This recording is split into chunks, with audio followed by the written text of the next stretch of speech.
Okay, I had to get that burp out of the way. Hey everyone, and welcome back to the Nuggets of Nothing podcast. Just wanted to start off by saying, let's learn a thing today. Jacob, what are you excited about your topic today? Pretty interesting story, and it could be better, but it's not. You'll see.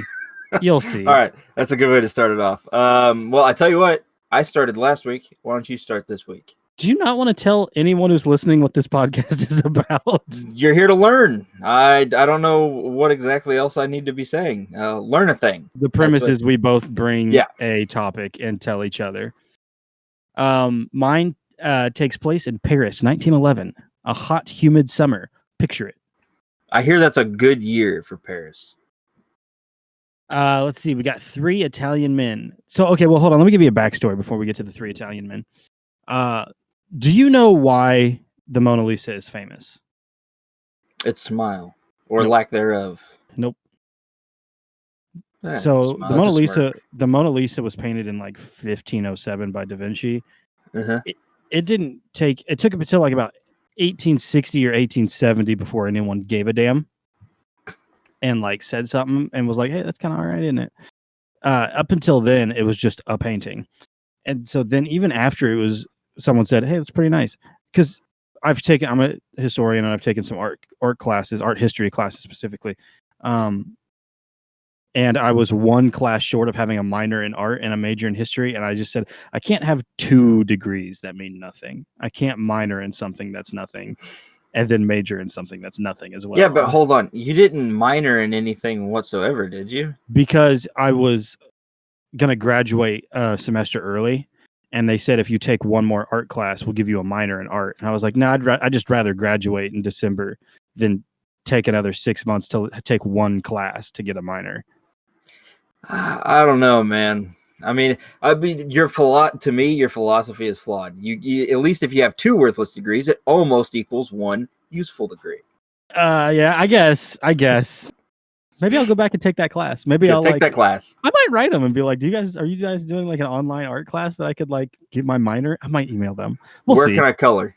Yeah, I'm colorblind, and that would be hilarious. You got to color in your application. Oh no! Oh, that's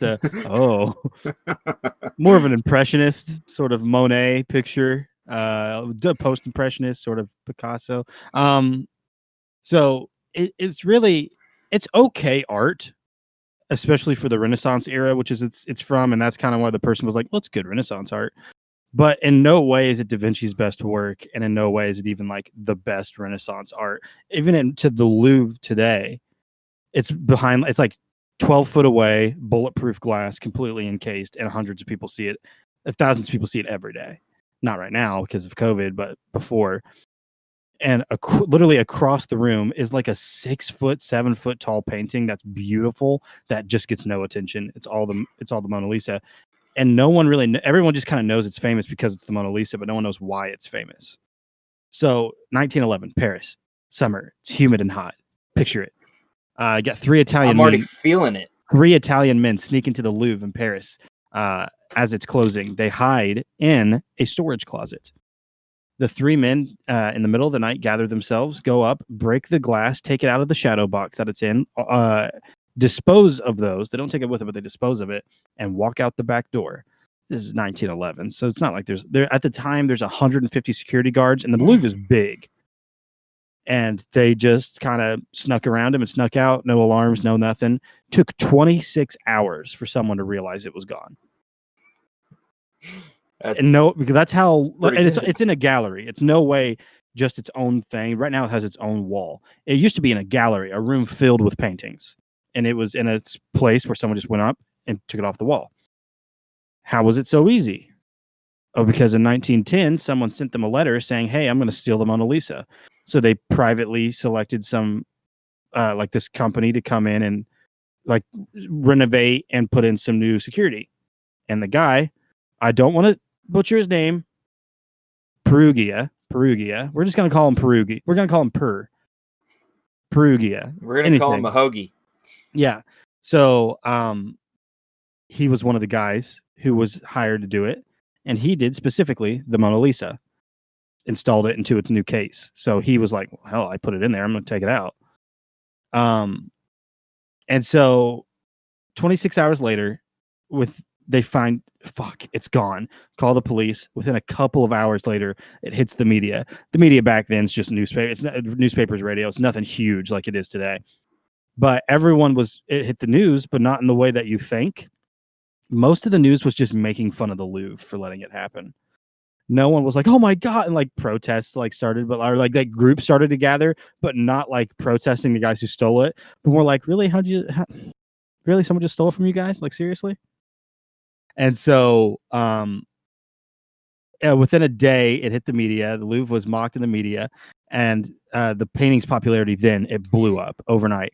People who never heard of it before were like, "Oh, the Mona Lisa's gone," or it was just like a vague painting from Da Vinci, and now it's like Da Vinci's painting. So our man Purr takes it back to his like little loft apartment and just puts it in a trunk. And because it's so like the media is so hot right now, he's like, I can't ditch this thing. And it's said that he did have like crime connections, but he's like, this is way too hot to move right now. A few months later, like 3 to 8 months later, I think it's about 8 months later, the cops come knocking at his door and go, hey, like we're investigating. We saw that you were late to work on the day that the Louvre was stolen. Not the Louvre was stolen. The Mona Lisa was stolen. Why? And he just was like, oh, I was just drunk. And they were like, shit. All right, man. Same. See ya. Do you know who they arrest on suspicion instead? No. Pablo Picasso. Was it because he was so jealous? I think it was just because he was in France and he was an artist at the time. So they arrested him and they were like, did you enough connection? I mean, what else do you need? I think they were throw the book at him. Did you steal it? And he was like, nah. And they were like, all right, cool. I was drunk. Man, everyone was drunk that day. God damn, that really checks out because everybody's drunk all the time. It's 1911. There's nothing else to do.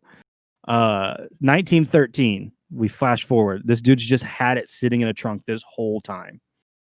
And he goes, all right, time to move it. So he just takes his trunk, hops on a train to Italy, and tries selling it to an art collector there. But the art collector was like, nah, don't want any part of this. Called the cops on him.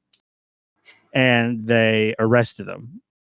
So, and they got the painting back. He was like, I'm not going to try and like stash it or hide it or give it away. He was like, here's the painting. You got me. Put it back in the Louvre, new security, which is why it's sort of the way it is today.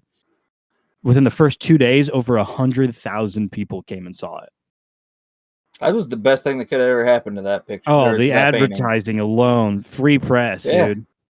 So they kind of were like, why'd you steal it? What the hell? And there's kind of 2 to 3 schools of thought. He said it was our man Purr said, oh, it was patriotism. I was mad that Napoleon stole it decades before. It was in Italy. It's an Italian painter. It's a Renaissance painting. It should be in Italy. I stole it because it's an Italian painting. And so the other school of thought was, well, if you stole it, why wouldn't you try giving it to a museum or something? Like if you stole it for patriotism, why'd you try selling it to a private art collector? You didn't try putting it up in a museum or anything. You didn't try even selling it to a museum. You just sold it to a private dude. Hold on, let me ask a question. Okay. Mm-hmm. You're a museum in Italy. Guy comes in with a Mona Lisa. Yep. And he goes, this is the original. This is the Mona Lisa. And if you're that museum, do you go, well, yeah, we'll take it. We'll put it up. Or do you go, man, I should probably call the cops because you stole this? Or do you think they have that nationalism where they're like, no, this is where this belongs? I think they grab it and they grab him and they go, you're arrested, but we're going to take this for a minute. And I think they open up the narrative of, well, it's already back here, already in a museum in Italy where it rightfully belongs. They could argue, should we just keep it and then see where that narrative takes them? Because, the Louvre does. It's a thing that in modern day is even still talked about. Stolen land, stolen artifacts, stolen items from hundreds of years ago. And so what do you owe? What do you owe the people today for something that someone took before their grandparents were even born? Like, I don't know exactly when did Napoleon take the Mona Lisa? Let's give that a Google. More JJ Google shit. Uh-oh. It's okay. I accidentally copy and pasted a very long article. To me, if I'm Paris, I just go, well, fuck. it's really hard for me to call him and say, hey, you kind of stole that from us because, well, we stole that from you. But finders keepers, losers weepers, we. And so I think you play the bold move and you call him, you say, like, look, you stole that from us. And you just see where it goes. Yeah. I cannot find a actual date in which Napoleon Bonaparte stole it. I know he died in 1821. So before that, it's right before that. Right before he died, he swiped that shit and took it back to France. Leonardo took the painting with him when he visited France in 1516. The king bought it at the French Revolution. It was placed in the Louvre. Oh, so I don't really know. Napoleon took it down to hang in his bedroom. Okay, so around the French Revolution. So he didn't even really steal it then. Not really, because it was already sold to the king. Yeah, so that's so they stole it. Fucking, it would have been stolen anyway. So I think they would have been like, no, the fucking king bought it. Show me the receipt. Yeah, from the guy. So they took him to court. He pled guilty, but he pled patriotism. And they were like, listen, okay, we can't really prove you wrong on that. So today, you try and steal the Mona Lisa. What do you think you're going to get in jail time? They're going to throw the book at you. I'm going to say 30 years. He got sentenced to 1 year and like 17 days, like something arbitrary. He only served 8 months. Okay. So yeah, but what about nowadays? What would you be thrown at nowadays? Life. Do you think life? It depends on the country. In America, he'd probably be put to death. I know people that kill other people that don't get life. Yeah. I don't know. Yeah, you'd probably get 20 to 30 years. I mean, that's stealing a national treasure at this point. By Nicolas Cage. Yep. And so, do you think that's going to be the next movie? Yeah, they're stealing the Mona Lisa. I got to steal the Mona Lisa to be able to find a hidden map that's on the back of it. Yeah. Someone hidden map to Da Vinci's hidden workshop from Futurama. That is true. That is a Futurama story. Yep. Yeah, like Da Vinci's, like the Vitruvian Man. What's the name of that big old painting? The Last Supper. Yeah, where they put the Z-ray machine, not the X-ray machine, on it. It's such a stupid episode. Now, the other kind of school of thought of why he stole it. This is what I said earlier. It could be great. This would make it a great story, but there's absolutely no proof suggesting this. So this came from basically an article in the Saturday Evening Post from this former journalist, Carl Decker. And Decker claimed that he knew a guy who told him this story, and he promised he would not publish the story to, like, criminalize him until the guy had died. So in like 1932, the guy died. He published the story that this French dude, what's his name? Oh man, I don't know how to say that either. Valfierno. Okay. Valfierno. So Valfierno was a French. He commissioned a French artist to make upwards of some 10 reproductions of the Mona Lisa, almost perfect reproductions. And so he went to our man Purr and was like, hey, you've been working at the Louvre on construction. How would you make some money and steal it? And keep it in your house and I'll come get it. And so he was like, cool, I'd like to make money. And so he took his friends, went and grabbed it, stored it in his house. That's why he kept a hold of it for 2 years. Well, and the idea is that Valfierno only needed the news to hit that the Mona Lisa was stolen. He didn't actually need it. He had 10 recreations. So he went and sold these 10 recreations to 10 different guys across the world and just collected bank and didn't actually ever need the real Mona Lisa. He just needed the media to say it was gone. And then this guy comes to you saying, hey, I got it. Do you want to buy it? They say, yeah, of course. And that would make it a great story if there was any proof at all that was true, except for this one 1932 article. This is also pretty genius. It's also portrayed in the movie Art of the Steal with oh man, how am I'm blanking on his name. Kurt Russell. They talk about that story in it, but they say it was true, but there's no evidence saying it's true. I looked into it. And so basically after that today, that's why the Mona Lisa is famous. It went missing, and now through 100 years, people just think it's this big piece of art that was amazing. It's brushwork. Look at the smirk. Why are her eyebrows? And also, there was a mystery behind it for hundreds of years of why. Who is this? Who's this lady? Why did he paint it? Because like a big thought was it's a self-portrait of him as a female. He like did a gender bending self-portrait. No, like legitimately, some rich lord in Italy just commissioned him to paint his daughter. And so Da Vinci was like, fuck yeah, I need money. And just painted her. That's the whole story. And this lady was always not sad, but not happy. Just a little smirk. Just a little smirk. So that's why the Mona Lisa is famous. No, that's insane. I mean, we should try doing that with our channel. Steal it? Yeah, have somebody try to steal it, and then claim that it's stolen, and then, and then just it's back, and let's see how popular we get. Yeah, that's it. That's so easy. It's so simple. We'll have the guys from Mind Grenade steal our channel from us. Exactly. What do you got? J'accuse them. J'accuse. Perugia and the Famous Mona Lisa was the name of my story this time. As people know from Can't Sit Still, I always put dumb titles to all my articles and stories that I do. What's your story? What do you got this time? Yeah, so my story is so everybody knows Pink Floyd and their album Animal.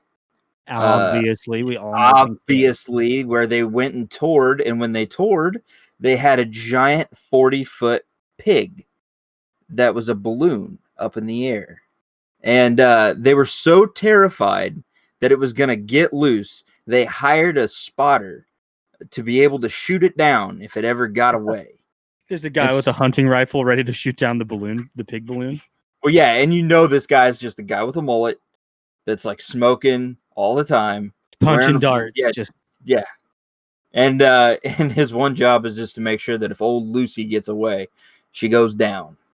And so, do you think is this something that they were worried about, or when they went on tour, like the cities, like city managers, city code would say, "Listen, you can't have that. You have to have a backup plan in case it gets away." Well, they were worried about it. And then the other part to that too is, in my question, how do they travel with that thing? Do you blow it up every time? What's the size? You have to blow it up. Big. It's 40 foot. 40 foot. How much helium would it take to blow up a 40-foot balloon?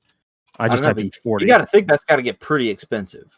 Because you're not just, maybe you do keep it inflated the entire time, and then you just drive down the highway with a 40-foot pig just following you behind your car. Well, is it filled with helium, or is it like more heat activated, like a hot air balloon where there's no helium in it? I didn't see any fire or anything like that. That doesn't necessarily mean that it's not heat activated. I would assume that it's a helium balloon. Also, and then, although if it is a helium balloon, if you shot it with a rifle, isn't that going to make it blow up? It could combust, yes. Also, if you type in how much fucking rad, if you type in how much helium, it comes up with how much helium is left. I don't know if people know this, but the world is almost out of helium. Oh, so I probably shouldn't be trying to make my voice sound weird.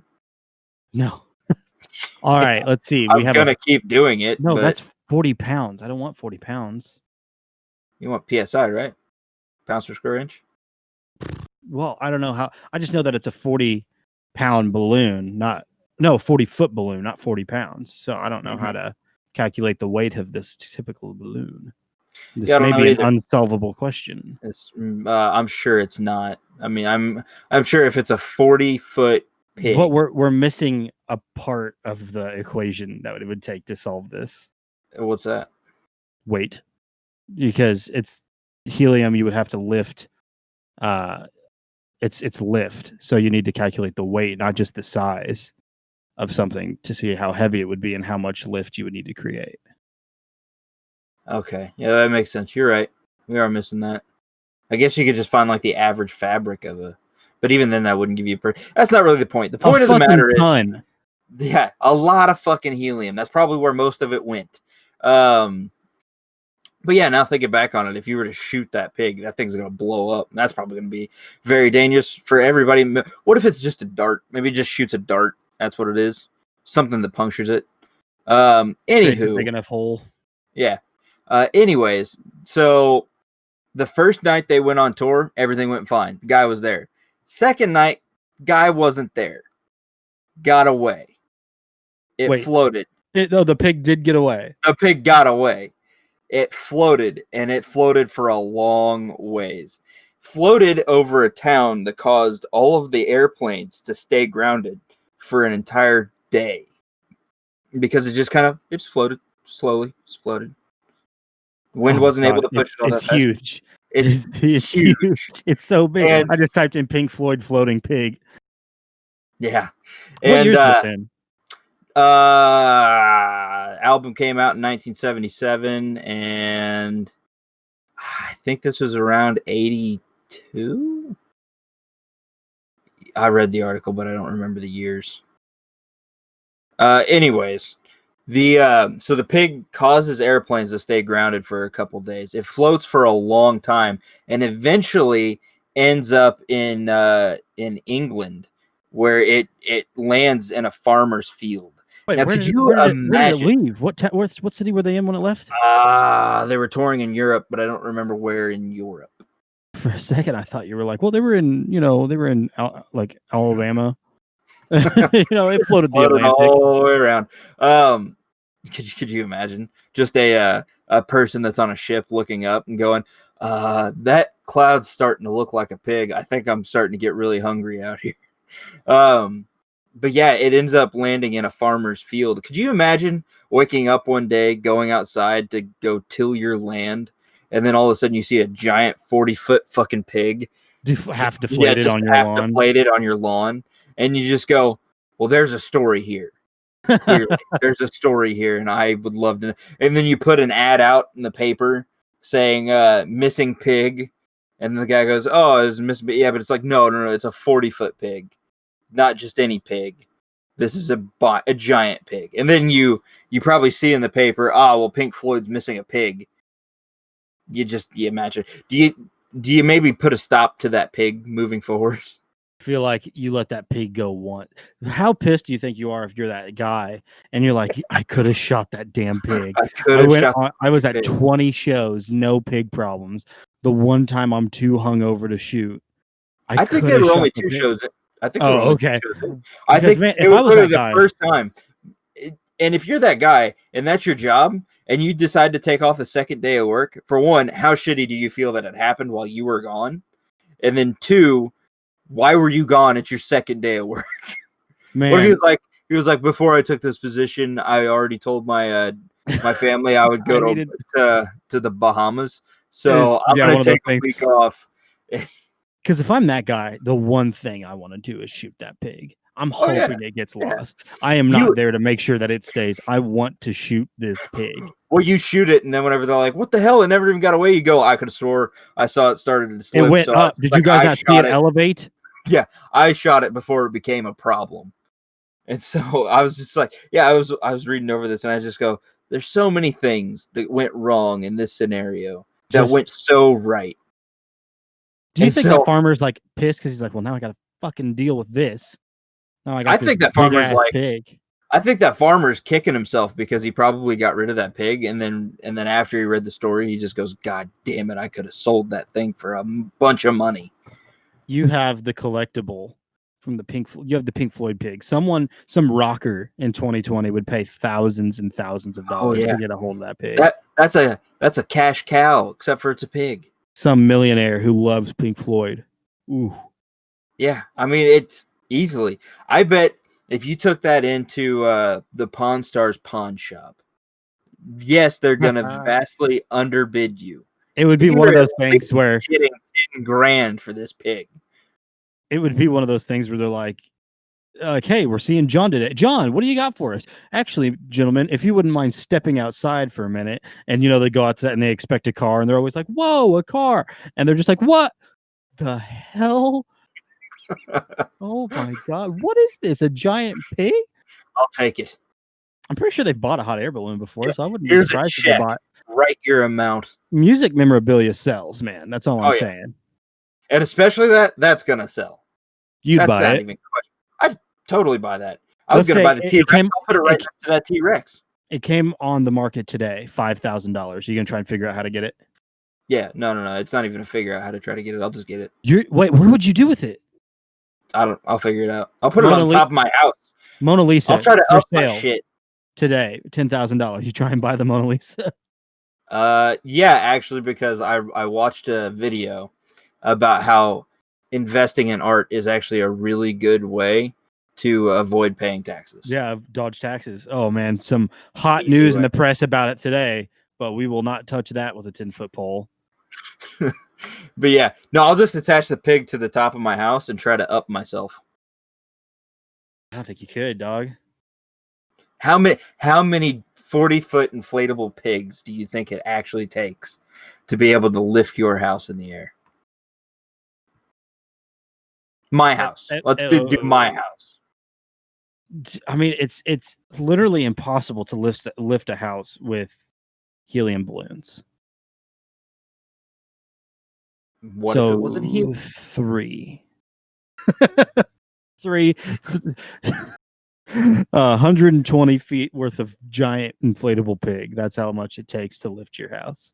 All right. Yeah, no, I could see that. I was just gonna say 2. So I'd give you that extra one that you have some sort of rigged system where you can like open it and shut it and let more helium in or out so that you can change your elevation as you float. if you're Pink Floyd, do you just go, God damn it, I knew this was gonna happen? Think of the expense. Were worried about this? Yeah, do you think it came out of their pocket, or do you like the record label? For most things that I understand, when like they ask for a bunch of extra shit on tour, it takes out of the band members' end. I'd be pissed. Maybe. I don't know. Maybe they course coerce like the record label into being like, it's advertisement. It's a selling point. You want to come see Pink Floyd, but you really want to come see that big ass pig, right? Okay, so the pig had a name, and I don't remember what the name is. It starts with an A. I just had it up. Pink Floyd. I got an inflatable pig. Yeah, it starts with an A. It's kind of a weird one. Let's see. Pink Floyd pigs. There's multiple. Well, yeah, they lost the first one, and they were like, yeah, it's a good idea to do it a second time. Although they did it in a British accent, and I can't do a British accent. And they've all had different shit on it. So during a concert in Summerfest 2006, the pig had a message painted on it reading "Impeach Bush." Yeah, they've all had different things on it. Try the one in 77 or 77. After the album Animals was released in 1977, Pink Floyd began their In the Flesh tour. During concerts, a pig appeared around the PA stack in the clouds of black smoke. During the performance, pigs, different ones. There's no name here. All right, maybe I didn't have. Algae? Is it algae? It sounds something like that. Yeah. Why don't you share your screen real quick so everybody can see what this pig looks like? Hold on, let me find a good. I guess I'll type in pig. I don't know if I have a picture of the original one, but I have pictures of. Yeah, I'm not seeing a picture of any of the original one, just the new one. So I'm gonna type in Pink Floyd. Go to the Wikipedia page. Hold on. Let's share screen. Go live. Here we go. Click on her. Oh, there it is. So the one that I saw. There it is. Yeah, this is the original one. Oh, what an idiot. Yeah, the one that I saw was the one that's up in flames. Okay, all right, there it goes. Threw me off there. Oh, this one? Yeah, that one. This isn't the original. This is not 77. No, that's not the original, but that's the one I first saw. That one's the original. That's a big ass pig too. Such a big pig, man. Hell yeah, dude. Such a big boy. And they lost him. That sucks. So huge. Balloon disaster in Cleveland. Oh, don't look at that. That's next week's topic. Oh well. No, I forgot it was up. Well, this whole pig balloon thing. I was like, dude, I should totally do the Cleveland balloon disaster. Hold on, let me Google it real quick. And oops. Oh well, I'm not that heartbroken about it. Yeah. Well, I think we're going to go ahead and wrap up. I feel like we had a couple of really good topics this week. Everybody learned why people stole the Mona Lisa, sort of, kind of. And then you also learned that a giant-ass pig can get loose, and it will scare the living shit out of everybody. Hell yeah, dude. Although, would you be scared? Because I feel like you'd look up and you'd be like, oh my God, that's awesome. Hell yes. You would try to figure out a way to get it, right? No, I mean, not me. Not me. Oh, I totally would. I'd just be like, I think we can get it. I think we just need to get it. I think what you do is you chop it up. Do you remember when they did the baseball cards where you had like pieces of the members' jerseys? Mm-hmm. I think you do memorabilia where you shred that pig and you go, who wants a quarter inch of that pig? Kind of like selling the Berlin Wall. Oh my God. Hey, here's a little tidbit that I learned today that you might be interested in. That Belgium's border is so fucked up that a lot of the border actually goes through a lot of businesses and houses. So I've heard about this, yeah. Yeah, where on one side there's paperwork for one country, and then on the other is the Belgium. And so anytime that there's an audit of some sort, they just move the papers to the other side. And I think there was one guy who had his address as like an address to one country, but his front door was on the other side of the border. And so he made another door and he was like, here, the address is on this side now. But then he was like getting taxed by both countries because he was like, one country was like, yeah, we recognize that you claim us as your address. And the other country was just like, no, you're still here. So he had to board up the other front door and get rid of it because they kept seeing that door and saying, well, if you have that door here, you're in Belgium. Yeah, I've seen that. Yeah, that's got to be one terrible border in order for that to happen. Well, of course, in our state, or I guess multiple states, you could live on a town that's like that's on the center of 3 different states. So if that's the case, I mean, that kind of gets a little difficult. I'd think. I mean, imagine being on like right in the middle of the line of where the states cross. Well, imagine being like Kansas City. That's what they do. Imagine being on like a border town of Illinois and Indiana where it's different time zones. But then Indiana itself has 2 different time zones in it. And like depending on where you're at, it's 12, and where you're at the next time it's noon or not noon. That's the same thing, 1. But then your house is, you're like, well, what time is it? You're like in the living room or the kitchen. What time? What do you want? The kitchen it's 2. The living room it's 3. My dad would never not ask that question. I was like, Dad, do you know what time it is? He'd be like, which room? Your room, it's 12. Dad, I was late for class because you told me it was 12. Well, you were in your bedroom. I thought you wanted your bedroom time.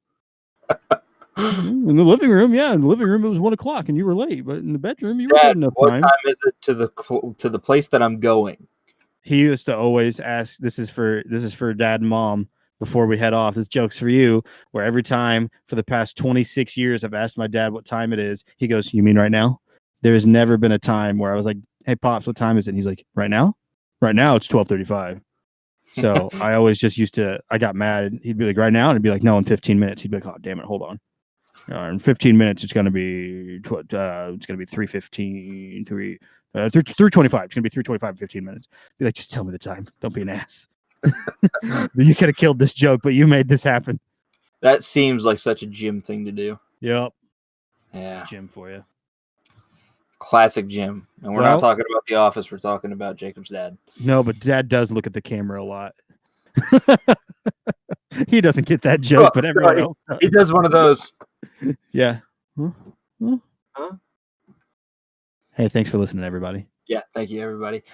You can find us on Twitter at Nothing Nuggets, and we would appreciate it if you would rate and review us on iTunes. And technically, this is Delivan's podcast. Go listen to my podcast, Can't Sit Still. You can find it anywhere.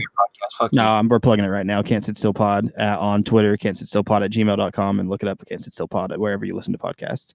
Also, do go over and listen to Kansas Still, because we just did a collaboration with some guys we brought up, Mind Grenade. It was a really good episode, and very enjoyable. Those guys rock. They are fantastic. So thank you, everybody, for listening, and we hope to see you back next week so that we can learn some more stuff. Bye. Bye.